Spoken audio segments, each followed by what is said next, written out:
దుర్గం చెరువు ఎస్టీపీ కూడా నేనే ఇనాగరేట్ చేసిన. హైదరాబాద్ లో ఇవాళ పడే ప్రతి మురికి నీటి చుక్క మనం శుద్ధి చేయడానికి 36 ఎస్టీపీలు 2000 మిలియన్ లీటర్ల కెపాసిటీతో కట్టింది కేసీఆర్ ప్రభుత్వం. అట్లాగే ఇంకా చెప్పుకుంటూ పోతే బోలెడు కార్యక్రమాలు మరి కేసీఆర్ అప్పు చేస్తే చేసినాం.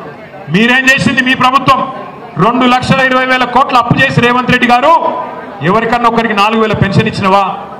ఎవరికన్నా ఒక తులం బంగారం ఇచ్చినవా?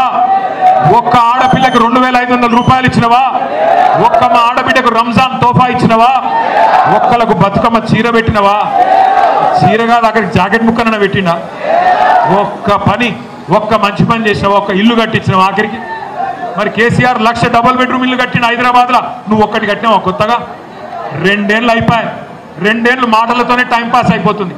ఒకరోజు కేటీఆర్ మీద కేసు, ఇగో అరెస్టు అగో అరెస్టు, ఇక పెడతా జైల్లో అగ పెడతా. ఒకరోజు కేసీఆర్ మీద, ఇంకో రోజు ఇంకొకరి మీద, ఇదే టైం పాస్ కార్యక్రమం తప్ప ఈ 20 నెలలుగా రేవంత్ రెడ్డి ప్రభుత్వం, కాంగ్రెస్ ప్రభుత్వం హైదరాబాద్ మహానగరానికి చేసింది ఏంది? నేను మిమ్మల్ని అడుగుతా ఉన్నా, శేర్లింగంపల్లిలో ఇక్కడ ఎమ్మెల్యే గారిని గెలిపించిన మీ అందరిని అడుగుతా ఉన్నా, ఎమ్మెల్యే ఏం చెప్పిండు? ఎందుకు పోయినా అన్నాడు? కాంగ్రెస్ పార్టీలకి అభివృద్ధి కోసం పోయిండట. అభివృద్ధి కోసం. ఎవరి అభివృద్ధి కోసం పోయినావు? నీ అభివృద్ధి కోసం పోయినావా? ప్రజల అభివృద్ధి కోసం పోయినావా? ఏం అభివృద్ధి చేసినావు? 20 నెలల పీకింది ఏంది? ₹1 బంద్ చేసినావా 20 నెలల్లో? ఏం చేసింది రేవంత్ రెడ్డి ప్రభుత్వం? ఏ పేదవాడిని కాపాడినావు? ఎక్కడ గుడిసెలు గులగొడుతుంటే, ఎక్కడ ఇండ్లు గులగొడుతుంటే ఎక్కడ నన్ను అడ్డం వచ్చినావా? నీ సొంత ఆస్తులు, నీ సొంత భూములు, నీ సొంత వ్యవహారాలు తప్ప చేసింది ఏంది అని నేను అడుగుతా ఉన్నా.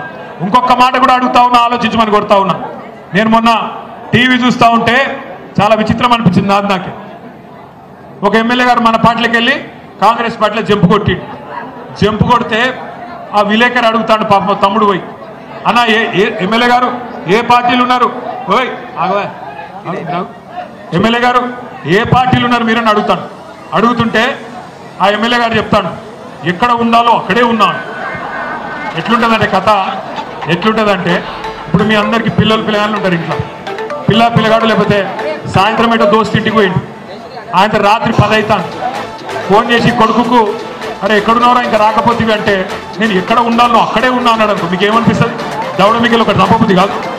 ఇలా మీ ఎమ్మెల్యే కథ కూడా గట్లే ఉంది, ఎక్కడ ఉండాలో అక్కడే ఉన్నాడు. కాంత అది తెలివి ఎందుకు? ధైర్యం లేదా? సరిపోతలేదా? ఎందుకు? బై ఎలక్షన్ వస్తుంది, మరి రేపు పార్టీ మారిన పార్టీ ఫిరాయింపు మీద సుప్రీంకోర్టు ఇప్పటికే 4 దొబ్బులు దొబ్బింది. ఎక్కడ బై ఎలక్షన్ వస్తుందని భయమా? మరి నిజంగానే నీ రేవంత్ రెడ్డి పీకి పందిరేస్తే, నిజంగానే నీ కాంగ్రెస్ ప్రభుత్వం చాలా గొప్పగా పనిచేస్తే తెచ్చుకో టికెట్, రా శేర్లింగంపల్లి నియోజకవర్గంలో కొట్లాడు, ఎవరు గెలుస్తారో చూద్దామని చెప్పిన నిజంగానే కాంగ్రెస్ ప్రభుత్వం బీఆర్ఎస్ ప్రభుత్వం కంటే గొప్పగా పనిచేస్తే, నిజంగానే నీ 6 గ్యారెంటీలు అమలైపోతే, నిజంగానే మొత్తం సుభిక్షమైపోతే హైదరాబాద్ మహానగరం, పేదలందరూ సంతోషంగా ఉంటే తెలుసుకుందాం 10 మందితో రాజీనామా పెట్టి ఎవరెందో దూద్ కా దూద్ పానీ కా పానీ రాజకీయ చూసుకుంటే అయిపోతుంది. రేవంత్ రెడ్డి కేసీఆర్ ప్రజలు డిసైడ్ చేస్తారు, అంతేనా? ఒకటి మాత్రం పక్కా, తెలంగాణలో సామెత ఉంది, పొట్టోడినెత్తి పొడుగోడు కొడితే పొడుగోడినెత్తి పోషమ్మ కొడుతుంది. పొట్టోడినెత్తి పొడుగోడు కొడితే పొడుగోడినెత్తి పోషమ్మ కొడుతుంది. అంటే దేవుడు ఉంటాడు, చూస్తాడు. ఇట్లా లుచ్చా పనులు చేసే ఏ నాయకుడినైనా బరాబర్ మడత పెట్టి కొట్టే రోజులు తప్పకుండా వస్తాయి. నేను మిమ్మల్ని కోరేది ఒకటే, ఇవాళ మీ ఎమ్మెల్యే పోయినా, మీ ఎమ్మెల్యే పార్టీ మారినా, పార్టీకి ద్రోహం చేసినా, తల్లి పాలు దాగి రొమ్ము గుద్దినా, మీరు మాత్రం ధైర్యంగా నిలబడ్డందుకు గట్టిగా ఒకసారి చప్పట్లతో మన వాళ్ళందరికీ అభినందనలు చెప్పాలని నేను కోరుతా ఉన్నాను. మీ ధైర్యం మామూలు ధైర్యం కాదు. నాకు నమ్మకం ఉంది, ఆనాడు 2014లో మనకు ఎమ్మెల్యే లేడు, కానీ కార్పొరేటర్ ఎలక్షన్లు వస్తే 11 డివిజన్లలో గులాబీ జెండాను ఎగిరేసినాం. రేపు కూడా ఎమ్మెల్యే ఎలక్షన్కి వస్తే సుప్రీంకోర్టు మొట్టికాయలు వేస్తున్నది కాబట్టి, స్పీకర్ గారికి తప్పదు కాబట్టి, ఉప ఎన్నికలు ఎట్లాగ వస్తాయి? 3 నెలల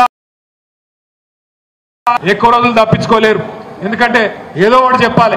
ఏ పార్టీలు ఉన్నవా అంటే ఇలా చెప్పే పరిస్థితి లేదు. నేను ఒక ఆయన చెప్తున్నాడు, నేను టీఆర్ఎస్ పార్టీలనే ఉన్నా అంటున్నాడు.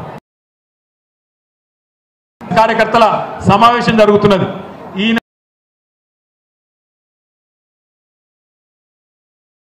ఎందుకు రాలే? వచ్చే ధైర్యం ఉందా? వచ్చే ధైర్యం ఉందా? మరి ఈ సన్నాసులు తేల్చుకోవాలి. వీళ్ళు ఇప్పుడు రెండే లింగాలు ఉంటాయి, రెండే లింగాలు ఉంటాయి. అయితే పురుషలింగం లేకపోతే స్త్రీలింగం. టీఆర్ఎస్ ఉన్నా అని చెప్పు, అంతేగాని అటు కాకుండా ఇటు కాకుండా ఏడు ఉండాలనో గాడినే ఉన్నా అంటే నిన్ను ఏమనుకోవాలో గదే అనుకుంటారు. మరి అర్థమైంది నేను చెప్పింది? రేవంత్ రెడ్డి కూడా నేను చెప్తా ఉన్నా, రేవంత్ రెడ్డి కూడా నేను చెప్తా ఉన్నా, అలాగుంది. అడ్డిమారి గుడ్డి దెబ్బకు ముఖ్యమంత్రి అయినావు, పని చేసింది లేదు, పీకింది లేదు, ఎన్నడూ ప్రజలకు సేవ చేసింది లేదు, ఒక్క ప్రజా ఉద్యమంలో పాల్గొన్నది లేదు. ఏదో లక్కీ డ్రాల లక్కీ లాటరీ తలిగినట్టు తలిగింది. పని చేయి, పని చేయి, ప్రజలకు వచ్చే పని చేయి. లేకపోతే ఒకటే జరుగుతుంది, గుర్తుపెట్టుకో. బై ఎలక్షన్స్ వస్తున్నాయి. అప్పుడు బై ఎలక్షన్స్ వస్తే కాంగ్రెస్ కు బై బై, కాంగ్రెస్ కు బై బై ఎలక్షన్ అయితే తప్ప ఈ బై ఎలక్షన్ ఇంకోటి కానే కాదు. బై బై చెప్పే ఎలక్షన్ అయితే కాంగ్రెస్ కు టాటా బై బై చెప్పి